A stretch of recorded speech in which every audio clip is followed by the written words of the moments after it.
Welcome to the Sales Whisper Podcast, session 38. You ever been to Paris?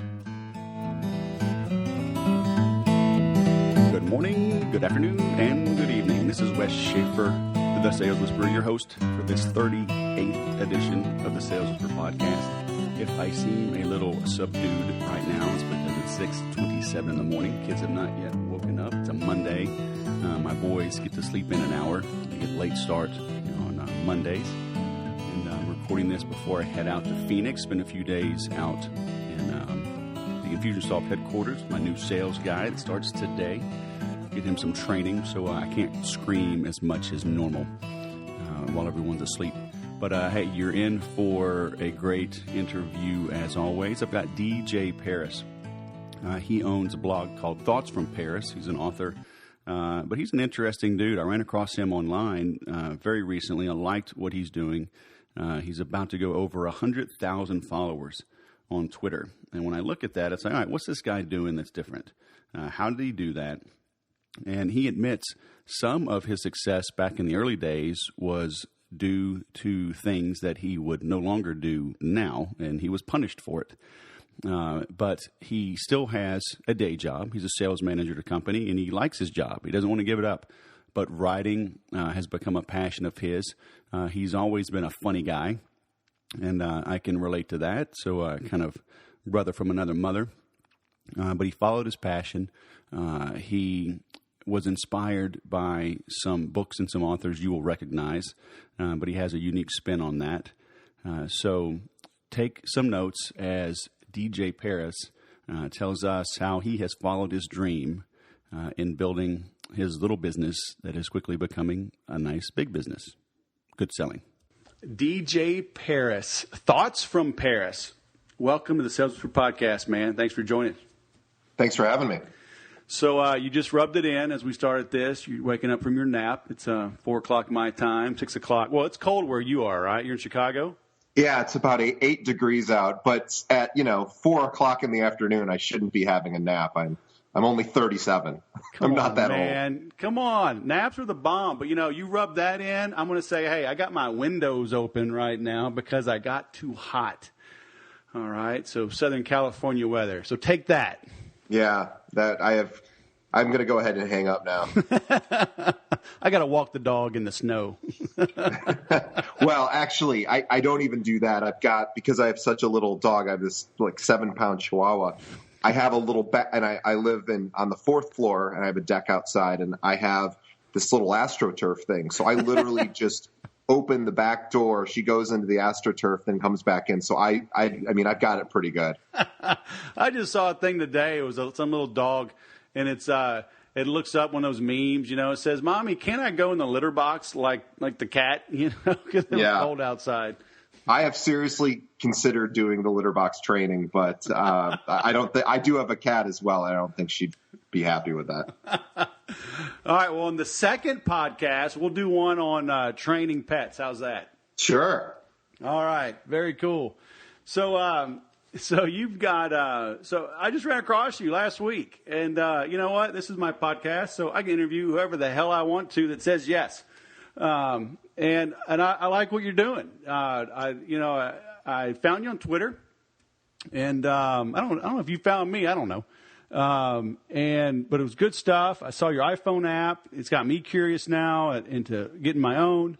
I've been following your story last week or so, reading it on my iPhone. I mean, it's so convenient. I can read a lot more than just try to hit a website without one. See, you've got a book now, and it's like, hey, you look like an interesting dude. Want to know your story. It seems like it'll resonate with, the folks that I work with and try to help, the entrepreneurs, the small business owners. So would you mind taking a couple of minutes, just kind of give people your background and, how you got where you are today? Sure. I have always been someone who's had something that I knew I should do creatively. And there's always been an itch. And I've been playing music pretty much my whole life. That has been a lot of fun, but ultimately never truly satisfied that itch. I never was a writer. didn't take classes of that nature, have never written a story per se. That wasn't just something that happened to me. And so I never was really sure how to express that creativity. And then finally, it hit me maybe 4 years ago that I should start a blog. And I just began writing, and that's basically what I do. I write almost every day and try to put something out there that the public might, enjoy reading. And I try to really hit three things when I write, which is I try to obviously do some semblance of humor. That's important to me, and that's part of my personality. And then also to try to be vulnerable and really talk about what's honestly going on in my life. And then the third thing is honesty. So truth, vulnerability, and humor are kind of the three tenets that I try to write around. But I've been doing that for about 3.5 years or so. And it's been a slow build, slow burn, but I get more readership every day, and things are going pretty well. So you had an interesting one. I don't think I've read it yet, about something with your dad's private parts. Was that your blog?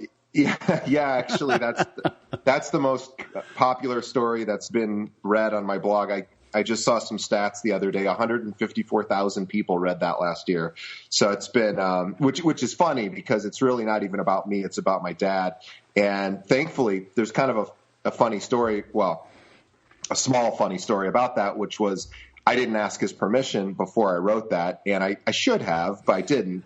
And he thankfully thought it was great and loved it. But since then, I've gone on to only really write about myself, or at least get someone's permission before divulging something so personal. But yeah, that story's been the number one most read story on my site. Come on, man. It's a great example of ask forgiveness, not permission. That's right. People will always forgive you if you apologize after the fact. I read the story. I don't know if you ever watched the the choppers, the motorcycle guys. I'm drawing a blank now. It's the father-son team, the Tuttles. OC choppers or whatever. Yeah. And, when Discovery Channel, or whoever it was, did the original, they really honed in on like their struggles and their, how father-son bickering and all. And when they aired it, I remember reading, the father and son, they were irritated. They were pissed at how they showed them. And then they saw the ratings, right? And people loved it. And they're like, okay, let's just keep going with that. Right. It's like, dang. Sometimes we don't know what is really good. So that's funny. But I will have to read that, though, the next couple of days. Just haven't had a chance. But I did read you. So you posted every single day, right? Was it 2013 or was it 2012? It was in 2012, actually. Okay. And it was, 185,000 words or something like that? Yeah, something like that. And so was that just a personal goal? You said, hey, I'm going to really get in this rhythm. Did you have any other goal besides just wanting to write? What drove you to do that? And then how did you meet that goal? Anybody that can do anything for a year straight, I don't care what it is impressive. Well, that's a great question. I was really inspired by Malcolm Gladwell's book Outliers, which he went in and basically modeled some of the most successful people of the past 100 years. And he kept coming up with this number of 10,000. And anyone who's read the book knows that number. And the 10,000 is the number of hours that need to be put in before really any level of what we might consider mastery is going to come into play. And so for me, I said, okay, well, let's assume that's true. And it was true enough for, all of these examples in the book. That's about 10 years of a full-time job. And I already have a full-time job. And I like my full-time job. But at the same time, if ultimately one day I can, completely make a living just writing silly stories about my dad's genitals, then that would be fantastic too. So I thought I need to put in the reps. I need to get to the gym and start lifting the weights. So for me, I got involved with this blog challenge where I wrote every day for January. And just to give you an idea, I have, I'm doing it again this year. I took some time off last year. I wrote not as often as I did in 2012, but this year I'm back to writing every day. And it's very difficult for me because I don't have this reservoir of stories I can just pull from when I'm without inspiration. And I literally just, I have to, like tonight, I have to write something and I have no idea of what I'm going to write. I know I'll come up with something. But after the first month, I went, I can do this. And sure, not every post is a winner, but they're not. I only had a couple of posts in there in that first month back in 2012 where I thought, maybe that's not my best. So I just kept doing it. And then, halfway through the year, it just became a streak I didn't want to blow. So I just kept going and made it the full year. In fact, I made it about 400 days altogether. And then I needed a break. So I took a big break last year. I just was posting maybe 2-3 times a week. And now I'm back because I know I need to build up those reps again. So you call that a big break 2 or 3 times a week. And I talk with people. I'm like, can you please maybe stretch and post once a week? People are like, is once a month enough? And I'm saying, do you want to build a business? You know what?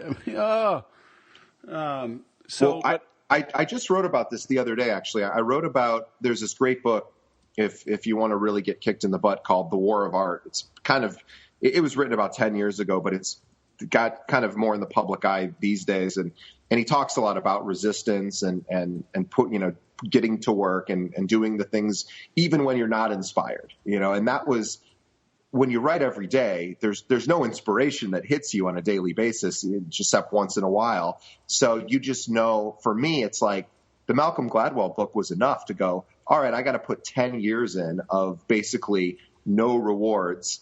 And that's not necessarily true. I have had some success and whatever, but I know that I've got to put in 10 years of solid effort, solid work. And am I willing to do that? And I wrote about this like I said the other day. And I think I'm willing to do that. And I just know that that's what it's going to take. And do I have the wherewithal to keep going? Yeah, I've covered this going back to my very beginning when I was doing just sales training before it really evolved into sales and marketing across the board. But, I always tell people that the feeling follows the action. People are like, well, when I feel better or get more motivated or get my right script, I'll do better prospecting. But, I'm like, no. Pick up the phone. Start doing. And the feeling will come. The feeling of confidence, the feeling of optimism. The first few calls or the first few blog posts. And, today in my mastermind call, I was showing people how I do a podcast. It's like your first few will suck. But you'll be glad that you did it, and you'll get better. And I think one of your recent blog posts, even you talked about, sometimes you have crap, or sometimes you write crap. Right. Which one was it? I'm on your site now. Well, it was funny because that particular post I was writing, and it just wasn't working, and I kept writing it. I got to the end of the post, and the idea wasn't a terrible idea, and the subject wasn't bad. It just wasn't, the execution it just didn't come together, and that happens.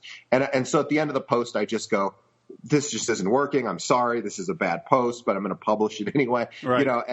And it's funny because I remember that I realize every time that happens, and it's not that often, but it does happen from time to time, where it's like people can relate to that. They can relate to mistakes. They can relate to you trying really hard at something and it ultimately doesn't hit the way you want it to. So I try everything, I'm not indulgent where if something's truly not working, I'm not going to put it out there. I mean, if it's something that I'm doing that doesn't measure up with my standards, then it's not going on there. But that was a post I put like 2 or 3 hours into it. It just didn't work. And I was like, this is going up there. I want people to realize that, I don't want people to realize anything other than this is the truth of the day. So. Right. And so do you, I think I know the answer to this, but I mean, it seems like you're not focusing on keyword density and all this stuff. You're just writing. I used to. Well, I didn't ever focus on keyword density, but SEO, search engine optimization, was a very different game several years ago. And Yes. I was number one on Google for some pretty competitive keywords. And I was driving a tremendous amount of traffic based on, I was number one for some tough keywords that were getting a lot of traffic.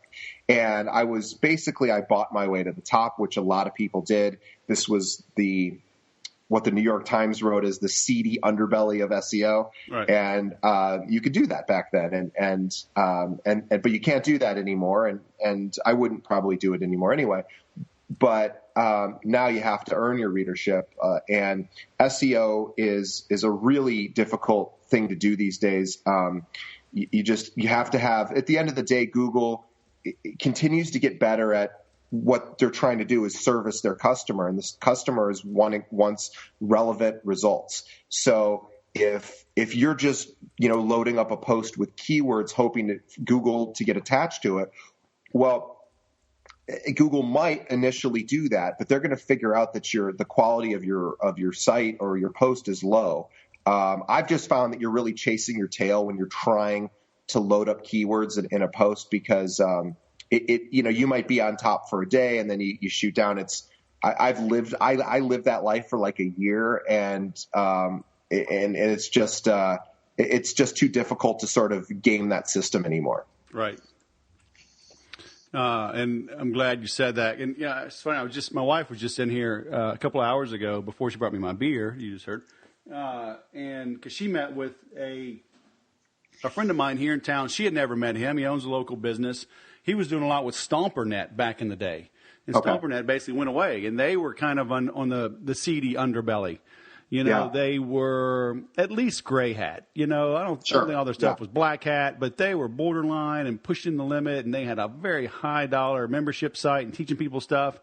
And then they just went away. And he was talking about how his business, he has a brick and mortar business. And, well, it kind of brick and mortar. He has a physical location, but he sells over online across the U.S. And they drop ship. And he said he really got hammered, And she was asking me, how have you done? It's like, I just keep going up. I mean, I have just, like you, I started my own website about 6 years ago and just trudged away. Yeah. And hundreds of pages now, hundreds and hundreds of posts, and just that body of work builds. And it sucks in a way, I guess, for new people because they can't game the system as readily. But if they're new and honest and have long-term goals, then it'll benefit them, because very few people are that patient, to put in those 10,000 hours you're talking about. Yeah, but the way that I look at it, and I think that, and this is how it works for me, and I can't, I also have a regular job, but I try to apply the same principle, and I run the sales and marketing department for a company here in town, and for me is the writing. Yes, I have a general idea of what I'd like to accomplish with my writing, and if it leads to future opportunities, I'm certainly open to that. And I have been approached in various ways by as a result of doing some writing to represent brands and some other things. So I have had some opportunities come up as a result, but I also know that I'm probably 7 years away from probably anything really significant happening. That being said, the reason I write every day isn't for me to have I don't see a pot of gold at the end of my rainbow for writing. If that happens, great. But what the reason I do it is I get to, if I do the work, it's kind of like getting to the gym. If I just get myself to the gym and I do the work, as you were saying, I get to feel good. And for me, when I write at the end of the night, I get to feel good about myself. I did something productive. If I had a great day at work and I worked really hard and I did accomplish my goals at the office, well, then I get to feel good about myself. I get to feel pride. And so for me, it's a win-win, because I get to be creative and I get to feel pride about that, writing every day. But at the same time, I also am stretching myself, because it's not like ideas just come to me either. I have to work really hard. I have to sit at a blank piece of paper or a page on the screen for 15, 20 minutes before any idea comes to me. So it's a hard task for me, but at the end of it, I feel really accomplished. Like, oh, I did something. Do you have any tips for overcoming that blinking cursor syndrome? Yeah. You just got to write. You got to write whatever comes into your head, and you got to keep going. And you basically, I don't think there's any particular winning formula that I've ever found. There are tons of sites that'll give you ideas. Oh, maybe you could write about this or that. So if you absolutely need an idea, and sometimes I do this. I was on a site just the other day. I Googled. I was having a horrible writer's block, and I Googled. I figured there was probably some online web app that would help with writer's block and give you ideas, and there was. I didn't end up using any of their ideas, but at least there's other resources out there for people who struggle. But I just say, just start writing. If you're waiting around for inspiration, you'll be waiting a really long time. And I say, you write for the waste paper basket. Just assume it's going to be terrible. Write it anyway. And what I find usually is that it's not so terrible.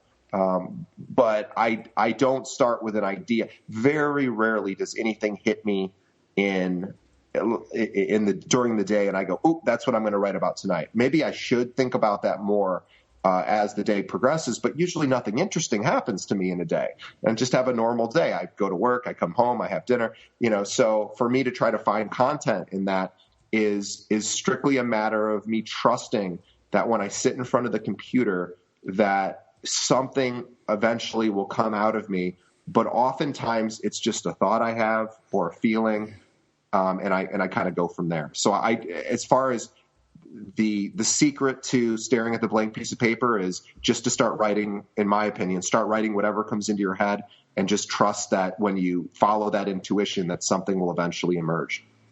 But then again, and just to put a little cap on this, or a caveat on this, I also write about myself. So I don't know what it's like to write for a business or to write with a particular topic. I just write about my own life. So for me, maybe the process is different. But yeah, like I said, I have no idea what I'm going to do tonight. I just interviewed on session 35 a guy by the name of Jermaine Griggs. I've known him for a few years through the Infusionsoft community.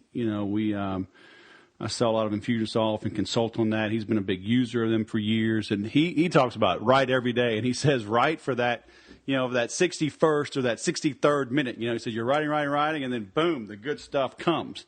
So it's good to have that reinforced by you, who has been successful with writing. And for me, I try to look around all the time and find something interesting, at least grab a headline. Something that hits me, so I'll go and just type that into WordPress, at least save the title. I don't always use it, but at least I'm not looking at 100% empty. But, I'm not writing so much about myself. I'll throw in little personal stuff here and there, but, I'm trying to keep it about sales, marketing, business, things like that. Sure. And I think that's a little easier, than just writing about yourself. I don't know. I mean, I went to a drum convention. I'm not a drummer, but my father's a drummer. We went to this drum show in the suburbs of Chicago years ago, and the guy, the drummer from Styx, was doing a workshop, and somebody asked him, because he's been playing for like 40 years or whatever, and somebody asked him, "Do you ever get bored?" And this guy, the drummer, sort of looked at him blankly, sort of wanted to answer the question, but didn't know how. And he kind of said, like, do you ever get bored? Do you ever like, there's nothing else that you could learn, or creatively, do you ever come across this block? And he kind of like looked and sort of said, like, I don't know what you're talking about. There's always more to learn. There's always new stuff to do. Like, it wasn't even in his consciousness that there's a true block. And I went, oh, this is what professionals do, and then I kind of went, oh yeah, to a professional, there's no such thing. There's just, the difficulty. But the idea of getting bored with it, I think it's kind of like, well, you're doing it wrong, And so I say you just got to sit like that guy just sits and practices for 4 hours a day or whatever it is. And that's what you have to do. And or at least that's what I have to do. Right. And I mean, to kind of put a little spin on this, I mean, obviously not everybody listening to this is a writer. I'm not purely a writer. And although I personally do want to write more and would like to be more of a full-time writer creating content. I'm happy on stage. I'm happy sitting at my desk writing. So I can go either way on that, But people in general, that you've got to put your content, your ideas about business, put it on paper. And you know what? It could be a video, and maybe it is. Maybe you make a video. Maybe you just do this stream of consciousness recording, then get it transcribed, and strip the audio out. You have a podcast, use the video. You've got a YouTube thing you can embed on your website and strip, and then get it transcribed. And now all of a sudden you have written, and all of a sudden you're a writer because you're a speaker and you leverage technology to get something down on print. Right. Because Google loves YouTube, right? Because they own it and they love video. Sure. People love video, but Google still loves content, and they will crawl and index. And so that written word has to be out there somewhere to be found, right? Yeah, I always tell people, just creative people, or if you want to, do something business related or sales focused, I say, we're living in an era where content is king, and especially free content is for building viewership is king. So, I mean, I give everything on my site away for free. And, that's been a very successful business model for a lot of people as well. Is they charge for premium content, but you get their, regular content for free, or either whatever the model is for someone's business. I think you just have to have a lot of really good content, and whether it's on YouTube or it's a podcast or a blog or articles that are published on other sites, you just get something, whatever you're interested in attracting, get that out there, and you will find the people that are searching for that information. And then you got to hook them pretty fast with pretty good content. I mean, and that's the key, is you got to do a lot of reps before your content will get really good. Right. So you just got to get out there and keep doing it. Right. And so how long did it take you to monetize your site? I mean, you had to have a year of content. I mean, how did you make that transition? For me, I started to monetize it pretty quickly because advertisers were contacting me because I was number one on Google for a lot of things, and they just saw that and realized I was getting a lot of traffic. So, but that's gone. I mean, that's disappeared. How long did it really take me to I would say, probably about a year and a half or so before brands really started coming around. And because of the fact that I do have a day job, I've been able to turn down a lot of those opportunities, because they didn't match with the tone of my site or what I was looking to accomplish. And I've really been able, I've only worked specifically with a couple of brands, but I do have advertisers. I have people that pay to be on my website because I get traffic. So, people will pay to have a link on my site. But for the most part, I'm in discussions with a few large brands right now, and I'll only do something if it's really, really fun for me. Because, this isn't my primary source of income, so I have the ability to sort of say no a lot. But what I will tell people is, you have to network a tremendous, well, you don't have to, I suppose, but it's probably a good idea to network a tremendous amount. Now that I have close to 100,000 Twitter followers, brands are coming to me, but back when I had 5,000 Twitter followers, I was going to them. I was reaching out to advertisers, and just, determining what I was knocking on doors, basically. Right.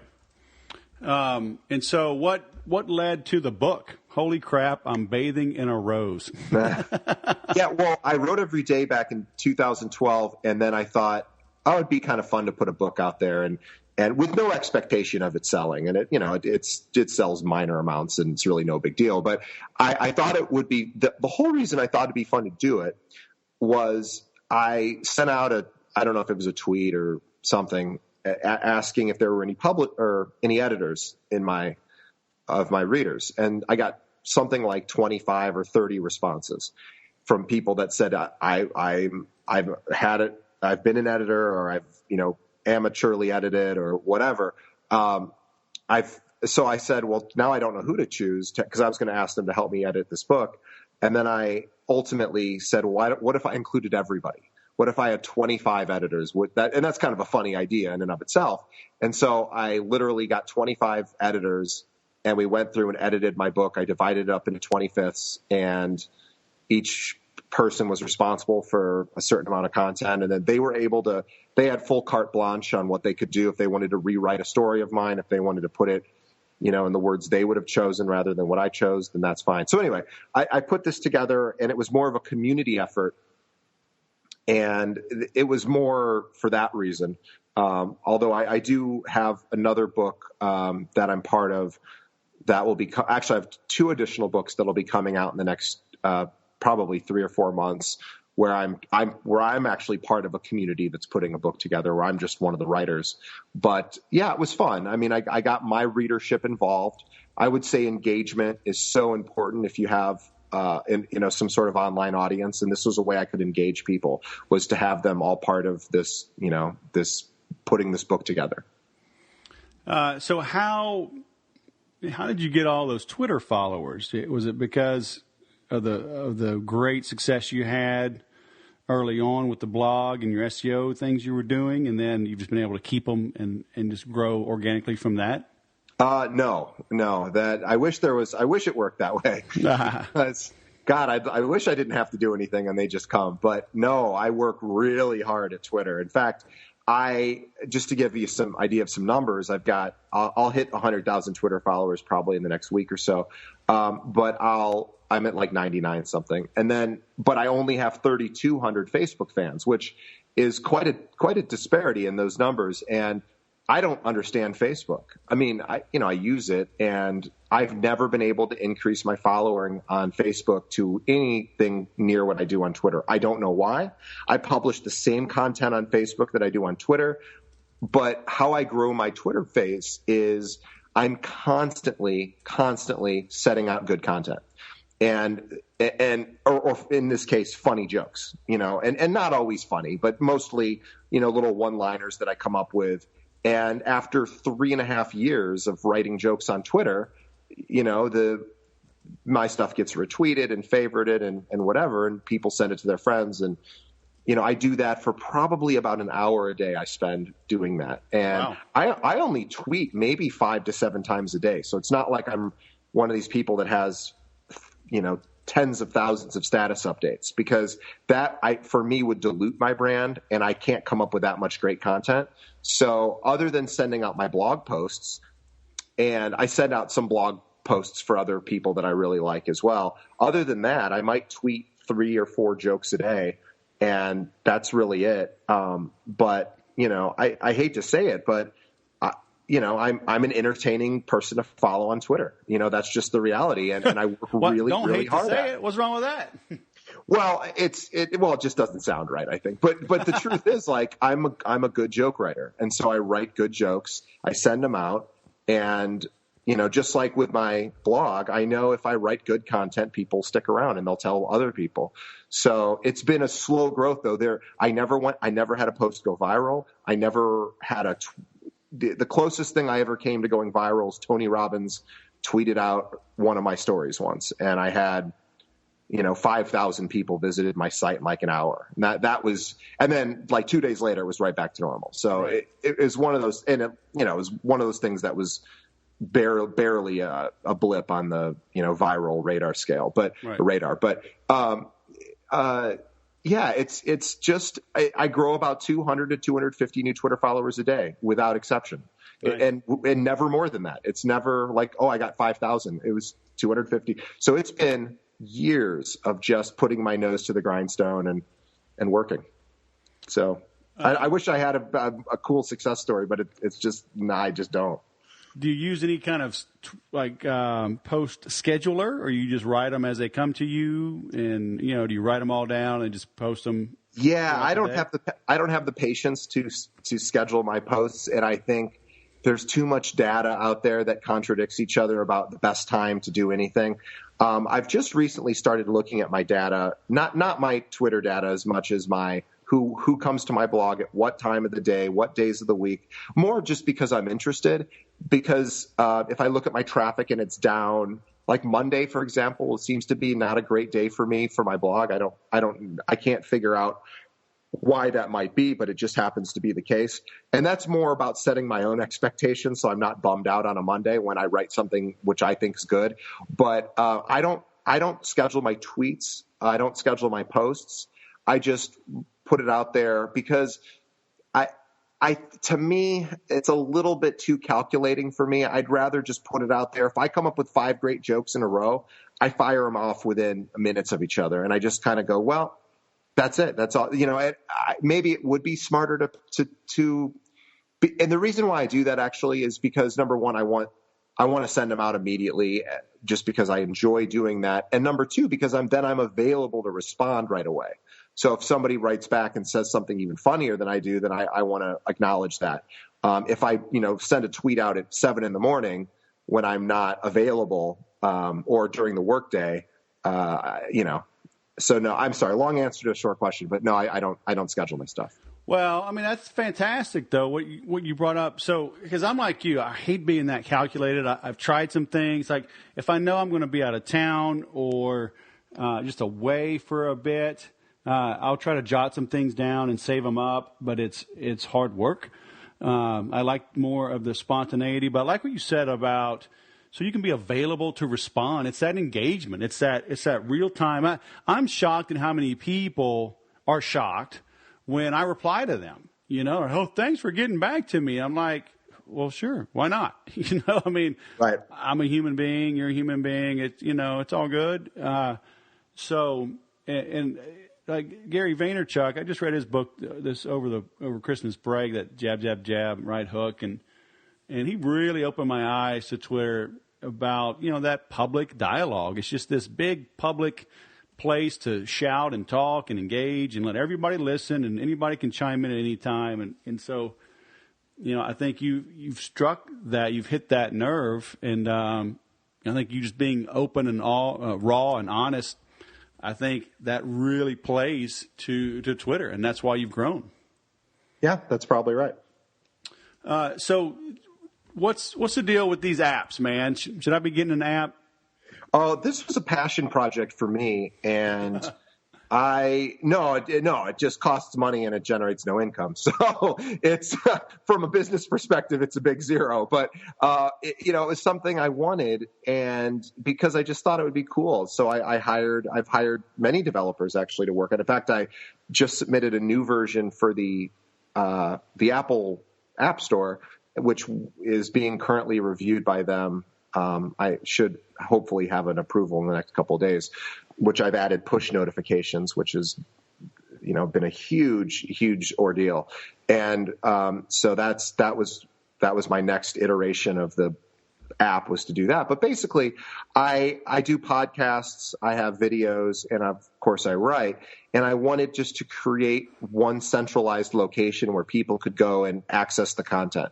And obviously, they can visit my blog and pretty much find everything there too. But I just thought it would be cool. And at the time, I didn't know, and I still don't know of any bloggers that have apps. And I thought, why? Someone should do this. So I put my money into it, and it was an investment that has no payoff. It's, other than maybe, it's kind of a cool little bragging rights thing, but it's just something I wanted to do to further, brand myself and also make it easier for people to read my content. And I'm torn on it. I've downloaded other people's apps. I've used them for a time, then I don't reference them.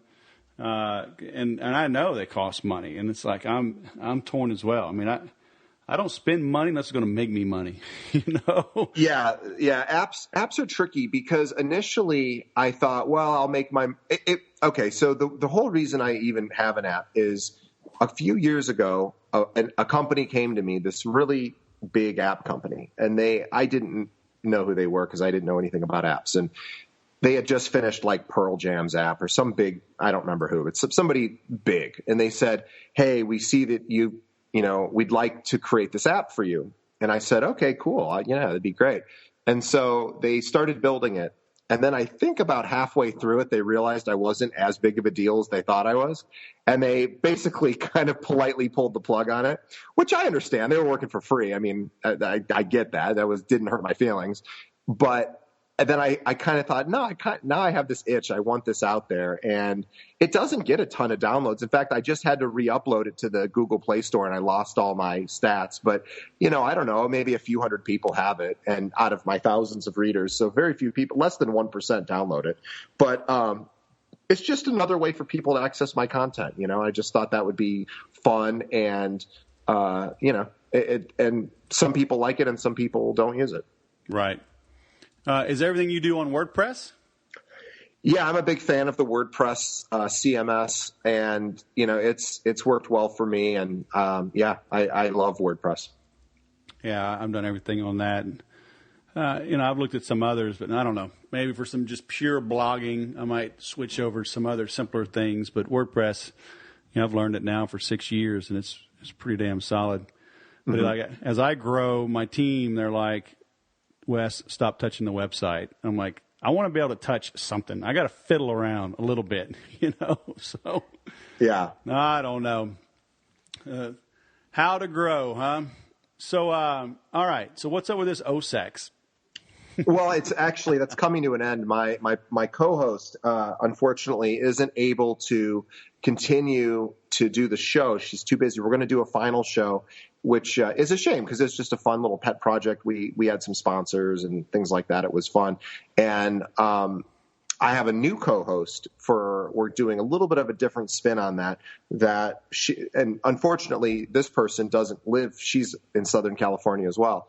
And so we're going to be doing like a split screen thing. And I think it's going to be really great, but yeah, it's just a video show, a video cast that we did.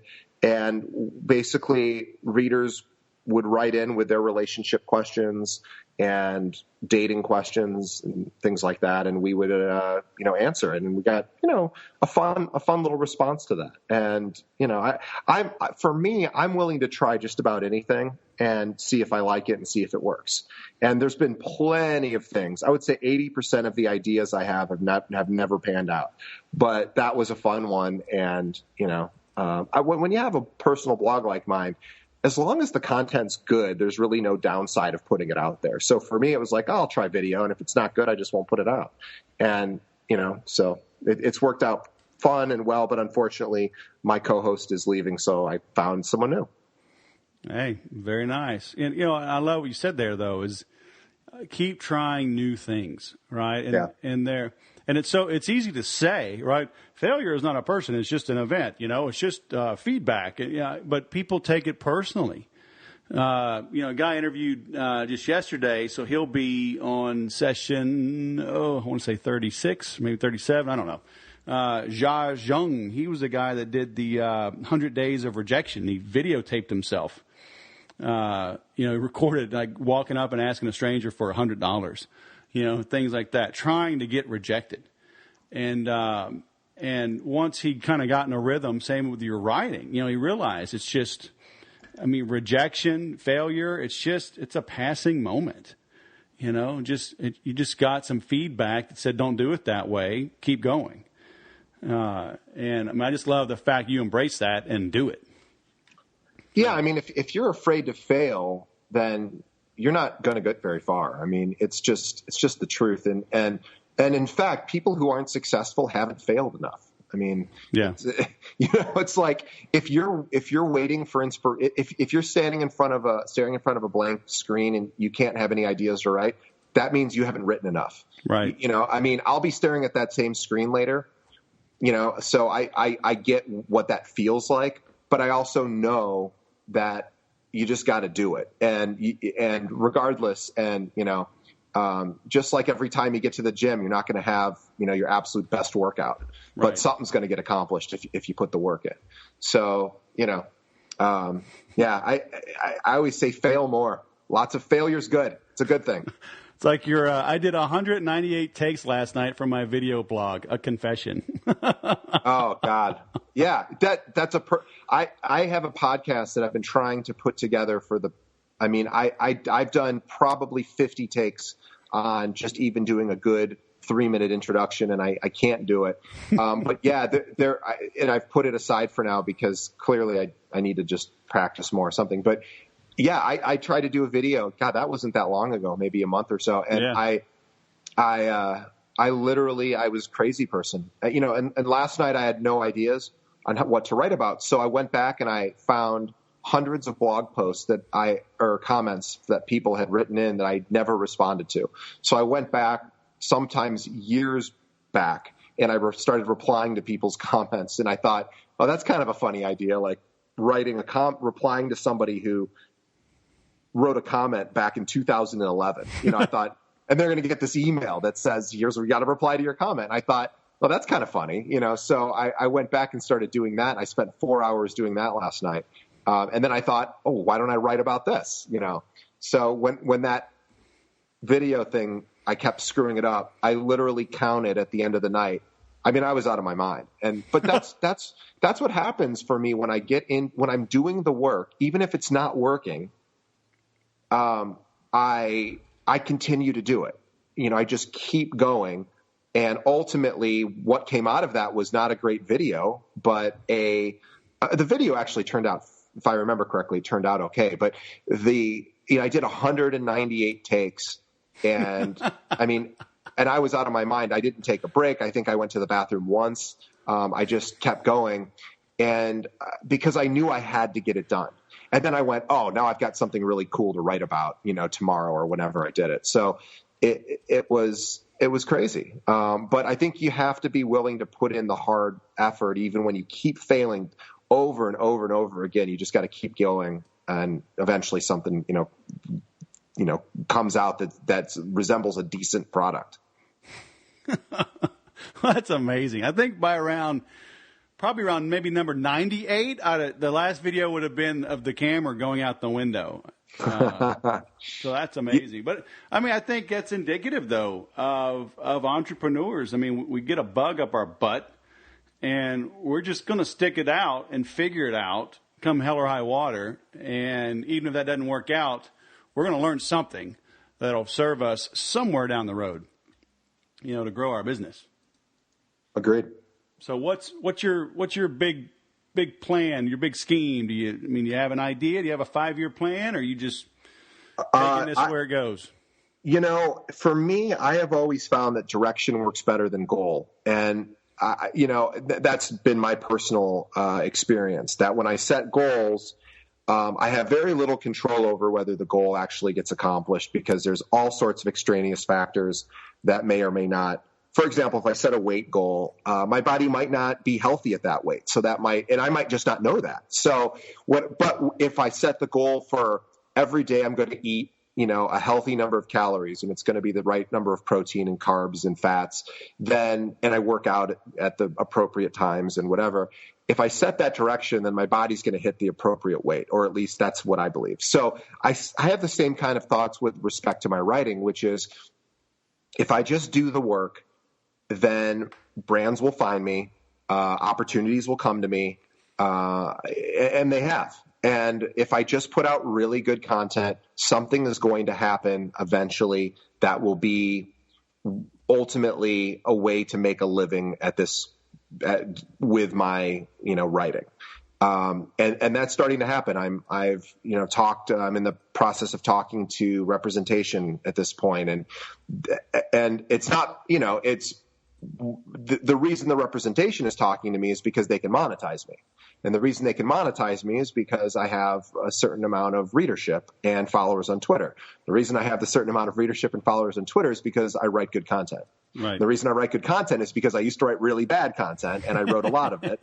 And actually, that's not fair. I really never wrote bad content, but I write much better content today as a result of doing so many reps.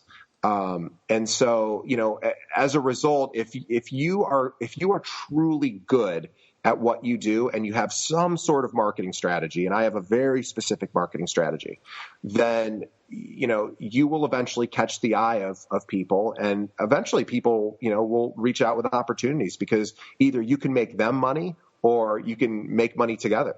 So my vision is just to keep writing every single day. And and also to run my marketing strategy and to keep engaging my readers, and then eventually continue to explore opportunities. I mean, like I said, like brands now come to me, which is just the funniest thing, because I don't use brand sponsors, and brands are now coming to me, and I get to turn them down, if I don't like the idea. So, I just keep going. I don't really have a grandiose plan of being famous, or, I just, maybe I'll put a book out in a couple of years. I feel like, I could do that again. And I don't know. That's about it. That's all I got. Yeah. Well, that's fantastic. I don't think I've ever heard that. Direction works better than goals. So why don't we leave our listeners with that pearl of wisdom? All right. And I'll let you, you already had your nap, so now you got to go write. Oh, I'm telling you, if anyone who does anything creative, you got to read this book, War of Art, and it talks all about resistance. And right now, the very last thing I want to do is sit down and write, because I have no idea what I'm going to write about. I just want to watch television. I want to eat bad food. I want to do nothing that's going to get me to my goal. And that is specifically talked about in this book, about resistance and how you have to fight it really like it's a battle to the death. And so I'm going to fight that battle right after this podcast, and try to get something good on paper. Man, you can write about the sales whisperer, this redneck in Southern California that found you on Twitter. That's true. Maybe I will. There you go. You got it. I won't even charge you for that inspiration. I'm a giver. That's very generous of you. All right, DJ. Well, thanks for taking the time, man. I'll have some notes up for the podcast, and I'll link to everything you mentioned there, especially the War of Art. I've got it written down right here. Must read. Very nice. Thank you, Wes. I appreciate you having me on the show. All right, man. Thanks, DJ. All right. So how you like them apples, huh? Told you it was a good interview. Notice some of his tips. He modeled himself after Malcolm Gladwell's Outliers, where he talked about you need 10,000 hours to master anything. So he just got started. He didn't wait, right? And writing was something that he wanted to master. He started small by entering a blog challenge, right, just to do it for a month. And then he just got in a rhythm. And then he didn't want to stop, and he went 400 straight days of writing and put out 185,000 words of content. Amazing, right? But he started small. He didn't start out saying, I'm going to write for 400 days. He said, I'm going to write for a month. So figure out what it is you want to master. Set an achievable, realistic goal, but then just get started. That's where he brings up the War of Art. What is it? Break through the blocks and win your inner creative battles. So as he said, this is what you read if you want to get kicked in the butt. Check this out. It's how to do what needs to be done even when you're not inspired. And all of us have moments, maybe even long stretches, where we're not inspired. Keep moving forward. I always like to say, if you're going through hell, don't stop. You may be having a tough time. Keep moving. The inspiration will come. And I always talk about this. It applies to sales training. It's how I used to teach it, but it applies to everything. The motion creates the feelings, not the other way around. If you think, I'm just going to lay in bed for another day and tomorrow I'll feel inspired and I'll do whatever it is, wrong. Get up and start doing it. I've already been to the gym this morning because I'm hitting the road early. And I always feel better, right? Even if I'm a little sleepy, maybe I'm a little sore from yesterday's working out with my son. Man, teenage boys will push you. I'm knocking on 44. I tell you what, I am stiffer than I was at 24 and even at 34. But I keep going. Even if the workout is not great, I'm glad that I went. It's an incremental improvement, and it beats going backwards. Okay, so get up and get going. As always, the notes for this podcast you can find at thesaleswhisperer.com/session 38. If you would like to get the War of Art for free, check out wesaudiobook.com. sellswhisper.com. Your first download is free with that link. And if you'd like to check out my new book, please visit 79stories.info. And as always, remember to sell different.